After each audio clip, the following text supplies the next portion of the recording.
မင်္ဂလာပါပရိသတ်ကြီးတို့ရဲ့ကျွန်တော်တို့ EDF Football Channel ကနေကြိုဆိုလိုက်ပါတယ်ဒီနေ့တင်ဆက်ပေးမှာကတော့မင်းညကကမ္ဘာဖလားပွဲစဉ်မှာထိပ်တိုက်တွေ့ဆုံခဲ့ကြတဲ့အာဂျင်တီးနားနဲ့အော်စတြီးယားတို့ရဲ့ပွဲစဉ်လေးဖြစ်ပါတယ်ဒီပွဲဟာအုပ်စုအဆင့်ပွဲစဉ်ဖြစ်ပေမဲ့ပရိသတ်တွေအများကြီးစောင့်မျှော်ခဲ့ရတဲ့ပွဲကြီးပွဲကောင်းတစ်ပွဲဆိုလဲအမှန်ပါတယ်ပွဲမစခင်ကတည်းကလူတိုင်းကအာဂျင်တီးနားအသင်းအလွယ်တကူအနိုင်ရလိမ့်မယ်လို့ထင်ကြေးပေးခဲ့ကြပါတယ်ဒါပေမဲ့ဘောလုံးပွဲဆိုတာကွင်းထဲမရောက်မချင်းဘာမှမဆိုဖြစ်သွားနိုင်တဲ့သဘောတဘာဝရှိတယ်ဆိုတာမိတ်ထားလို့မရပါဘူး။အော်စတြီးယားအသင်းကလည်းအာဂျင်တီးနားကိုအကောင်းဆုံးတွန်းပြန်ဖို့ကွင်းထဲမှာပြင်ဆင်လာခဲ့တာတွေ့ရပါတယ်။ပွဲစားတာနဲ့နှစ်ဖက်စလုံးကအပြန်အလှန်တိုက်စစ်ဆင်ပြီးပွဲကတကယ်ပဲအရှိန်အဝါပြင်းခဲ့လို့လာပါတယ်။ဒါပေမဲ့ပွဲအဆက်မိနစ်ပိုင်းမှာပဲဘယ်သူမှမထင်မှတ်ထားတဲ့အလဲအပေါင်းတစ်ခုစတင်ဖြစ်ပေါ်ခဲ့ပြီ။ပွဲချိန်9မိနစ်ထဲမှာပဲအာဂျင်တီးနားအသင်းဟာပယ်နယ်တီကန်သွင်းဝင်တရားဝင်ရရှိခဲ့ပါတယ်။ကွင်းလေတိုင်းကပယ်နယ်တီအဖြစ်တတ်မှတ်လိုက်ချိန်မှာအာဂျင်တီးနားပရိသတ်တွေအားလုံးကဝမ်းသာနေကြတာမြင်လို့တော့မကောင်းပါဘူး။ဒီပယ်နယ်တီကိုကန်သွင်းဖို့အသင်းရဲ့အသက်သွေးကြေ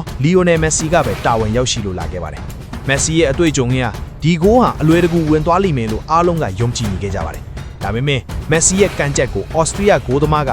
အကောင်းဆုံးကာဝယ်တားဆီးသွားနေတာကတော့တကွင်းလုံးမယုံနိုင်စရာကောင်းလောက်အောင်ပါပဲ။မယုံနိုင်စရာပယ်နယ်တီလွဲချော်မှုကြောင့်ကွင်းတစ်ကွင်းလုံးကပရိသတ်တွေစွန့်အားပြီးတိတ်ဆိတ်သွားခဲ့ရပါတယ်။မက်ဆီကိုလည်းဒီအမားယွင်းကြောင့်စိတ်ပြတ်သွားတဲ့ပုံစံမျိုးကွင်းထဲမှာမြင်တွေ့ခဲ့ရပါတယ်။ပယ်နယ်တီလွဲချော်သွားပြီးနောက်မှာအာဂျင်တီးနားအသင်းရဲ့ကစားကွက်ဟာအနှဲငယ်ပြည့်ယွင်းပါခဲ့ရပါတယ်။အော်စတြီးယားအသင်းကတော့ဒီအခွင့်အရေးကိုအသုံးချပြီးသူတို့ဘက်ကတိုက်စစ်တွေဆက်တိုက်ဆင်းလာတာတွေ့ရပါတယ်။အာဂျင်တီးနားခန်းစစ်ပိုင်းဟာအော်စတြီးယားရဲ့တုံ့ပြန်တိုက်စစ်တွေကြောင့်အတော်လေးရုန်းကန်ခဲ့ရတာမြင်တွေ့ရပါတယ်။ဝေဖန်သူတွေကလည်းမက်ဆီဟာအသက်အရွယ်ရလာပြီးမို့အရင်လိုမဟုတ်တော့ဘူးလို့ပြောဆိုလာကြပါတယ်။ပွဲကစားရှင်တွေကုံဆုံးလာတာနဲ့အမျှအာဂျင်တီးနားအသင်းအတွက်ဖိအားတွေကပိုပြီးများပြားလာခဲ့ပါတယ်။မက်ဆီတယောက်ကွင်းထဲမှာပျောက်ကွယ်နေပြီလားဆိုတဲ့မေးခွန်းတွေပရိသတ်ချားတဲ့ထပ်ပေါ်လာပါတယ်။ဒါပေမဲ့ဒါဟာဂန်ဒင်ကစားသမားတယောက်ရဲ့ဇလန်အစပဲချီးသေးတယ်ဆိုတာဘယ်သူမှမသိခဲ့ကြပါဘူး။ပွဲချိန်38မိနစ်ကိုရောက်တဲ့အချိန်မှာတော့တကွင်းလုံးကိုတွန်းလွတ်စရာအခိုက်ခန်းရောက်ရှိလို့လာပါတယ်။မက်ဆီဟာကွင်းလယ်ကနေရရှိလာတဲ့ဘောလုံးကိုအကောင်းဆုံးထိန်းချုပ်ပြီးတိုက်စစ်ဆင်ခဲ့ပါတယ်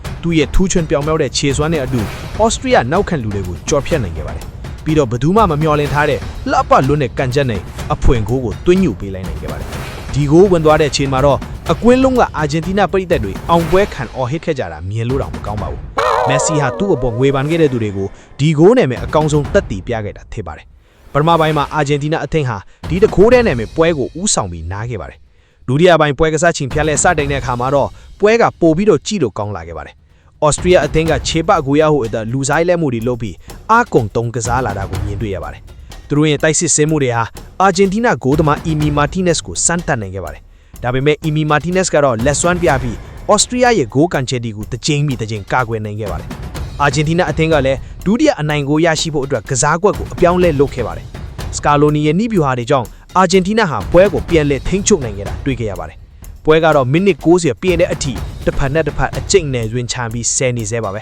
။ပွဲချိန်မိနစ်90ပြည့်လို့နားချစ်အချိန်ပိုအဆင့်ကိုရောက်လာခဲ့တဲ့အခါမှာတော့အော်စတြီးယားအသင်းဟာနောက်ဆုံးအချိန်မှာဂိုးရဖို့အတွက်ရှေ့ကိုအပြတ်တက်ပြီးကစားခဲ့ပါတယ်။ဒါဟာအာဂျင်တီးနားအသင်းအတွက်တန်ပြန်တိုက်စစ်ဆင်ဖို့အခွင့်အရေးကောင်းဖြစ်လာခဲ့ပါတယ်။ပွဲချိန်95မိနစ်မှာတော့အာဂျင်တီးနားအသင်းရဲ့ကွင်းလေကနေဘောလုံးကိုဖျက်တောက်နိုင်ခဲ့ပါတယ်။အဲ့ဒီဘောလုံးဟာကွင်းရှိမှာအသင်းဆောင်နေတဲ့မက်ဆီရဲ့ခြေထောက်ထဲကိုတိုက်ရိုက်ရောက်ရှိလို့လာခဲ့ပါတယ်။မက်ဆီဟာဂိုးသမားနဲ့တရုတ်ချင်းအတွေ့မှာအမှားယွင်းမရှိသေဆက်စွာကန်သွင်းလိုက်ပါတယ်။ဒီဒုတိယဂိုးကြောင့်အာဂျင်တီးနားအသင်းဟာပွဲကိုအပြစ်အသက်အနိုင်ရရှိဖို့တေချာသွားခဲ့ပါတယ်။မင်းညကသွင်းခဲ့တဲ့မက်ဆီရဲ့သွင်းဂိုး2ဂိုးဟာတာမန်ဂိုးတွေမဟုတ်ပါဘူး။ဒီဂိုးတွေကြောင့်မက်ဆီဟာဘောလုံးသမိုင်းထက်လျောက်မှာကမ္ဘာဖလားမှာဂိုးအများဆုံးသွင်းတဲ့စံကျင့်ရှင်ဖြစ်လာပါတယ်။အမျိုးသားနဲ့အမျိုးသမီးပြိုင်ပွဲပါမကြမ်းသမိုင်းထက်လျောက်မှာစံကျင့်သစ်ကိုရေးထိုးနိုင်နေတာဖြစ်ပါတယ်။ဒါရင်မခေါ်သေးပဲသူဟာကမ္ဘာဖလားပြိုင်ပွဲမှာနိုင်ပွဲအများဆုံးရတဲ့ကစားသမားလည်းဖြစ်လာပါတယ်။စုစုပေါင်းကမ္ဘာဖလားနိုင်ပွဲ18ပွဲအထိရရှိပြီးသမိုင်းဝင်မှတ်တိုင်းအပြင်စိုက်ထိုးနိုင်ခဲ့ပါတယ်။အသက်39နှစ်အရွယ်ကစားသမားတစ်ယောက်ဟာအခုထိကမ္ဘာအဆင့်မှာရှိနေတော့ပါပဲ။ဒီအချက်ဟာမက်ဆီဟာဘာကြောင့်ကမ္ဘာအကောင်းဆုံးဖြစ်လဲဆိုတာထပ်မံတက်သေးပြလိုက်တာဖြစ်ပါတယ်။အာဂျင်တီးနားအသင်းအနေနဲ့လည်းဒီနိုင်ပွဲကြောင့်အများကြီးအကျိုးမြတ်ရရှိသွားခဲ့ပါတယ်။အုပ်စုအဆင့်နှစ်ပွဲကစားအပြီးမှာနှစ်ပွဲလုံးကိုရမှတ်အပြည့်နဲ့အနိုင်ရရှိထားပါတယ်။သူတို့ဟာပြိုင်ဘက်ကွက်ထဲကိုစုစုပေါင်း9ခုအထိသွင်းယူနိုင်တာဖြစ်ပြီးအဓိကအချက်ကတော့ဒီနှစ်ပွဲလုံးမှာပြိုင်ဘက်ကိုဂိုးမပေးရသေးတာဖြစ်ပါတယ်။ဘေးဂိုး0နဲ့အတူခန်းစစ်ပိုင်းတည်ငြိမ်မှုကိုကောင်းကောင်းပြသနိုင်တဲ့အသင်းဖြစ်ပါတယ်။ဒီဒါလက်တွေကြောင့်အာဂျင်တီးနားဟာနောက်တစ်ဆင့်ကိုအယဝင်တက်လန်းခွင့်ရရှိသွားပါတယ်။ Round 32အဆင့်ကိုစောစောစီးစီးတက်လိုင်းနိုင်လို့ PR တွေရော့ကျသွားခဲ့ပါတယ်။လက်ရှိ2026ကမ္ဘာဖလားပြိုင်ပွဲကြီးဟာ American တိုက်မှာအရှိန်ဟုန်နဲ့ကျင်းပနေတာဖြစ်ပါတယ်။အာဂျင်တီးနားအသင်းဟာလက်ရှိချန်ပီယံအဖြစ်ပြိုင်ပွဲကိုဝင်ရောက်ရင်ချိုင်နေတာဖြစ်ပါတယ်။ဒါကြောင့်ပြိုင်ဘက်အသင်းတိုင်းကသူတို့ကိုအနိုင်ယူဖို့အထူးလည်းပြင်ဆင်လာကြပါတယ်။ ချန်ပီယံ DNA ရှိတဲ့အသင်းပြီးပွဲကြီးပွဲကောင်းတွေကိုဘလို့နိုင်အောင်ကစားရမလဲဆိုတာသိနေတာပါ။ဒီခြေစွမ်းအတိုင်းဆိုရင်အာဂျင်တီးနားဟာဖလားကိုဆက်ပြီးကာကွယ်နိုင်ဖို့ရေပန်းစားနေပါတယ်။မိဘပြည်သူဘောလုံးဝါသနာအောင်များအနေနဲ့မင်းညကပွဲကိုဘလို့မြင်ကြပါသလဲခင်ဗျာ။မက်ဆီရဲ့ပယ်နယ်တီလွဲချတော်မှုနဲ့နောက်ပိုင်းသွင်းကိုဒီအပေါ်သဘောကျမိရတော့အာဂျင်တီးနားအသင်းဒီနေ့ကမ္ဘာဖလားမှာဘွယ်ဆွဲသွားနိုင်ပါလားဆိုတာ comment မှာရေးပေးခဲ့ပါကျွန်တော်တို့ရဲ့ EDF Football Channel ဟာအားကစားသတင်းတွေကိုအမြဲတင်ဆက်ပေးနေပါတယ်နောက်ထပ်စိတ်ဝင်စားစရာဗီဒီယိုတွေကိုအမြန်ဆုံးကြည့်ရှုနိုင်ဖို့အခုပဲပြင်ဆင်ထားပါကျွန်တော်တို့ channel ကို like နဲ့ subscribe လုပ်ထားဖို့မမေ့ပါနဲ့အောင်ခင်ဗျာအားလုံးကိုကျေးဇူးတင်ပါတယ်နောက်ထပ်ဗီဒီယိုဒီမှာပြန်လည်ဆုံတွေ့ကြပါစို့ဗျာ